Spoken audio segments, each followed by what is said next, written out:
Lindsay Waddell. I'm a geoscience and chemistry instructor here at ASMSA, and I'm also an alumna of the class of 1999. I'm currently an instructor for research in the park, and I helped create this program in conjunction with a biology instructor here at ASMSA. I got in contact with the natural resources manager at Hartzog National Park and started working more and more with some of our students on actual science projects over there.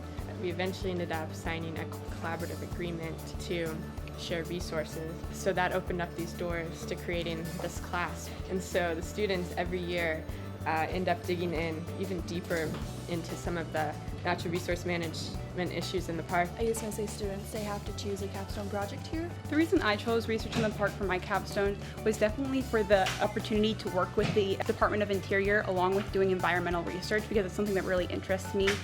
It allows students to do something way before college that most students in the country don't get a chance to do. We get to work with professionals in their field out in the park, and we get to do research that is obtained through the park, and that allows us to put it in the national database so that the park can have that information. It's a lot of the things that we do in this program haven't been done before. Last year there was a senior who discovered ostracods in the park. They've been recorded before, but they weren't really studied, so he looked more into them and he was able to determine the taxonomies of the ostracods in there.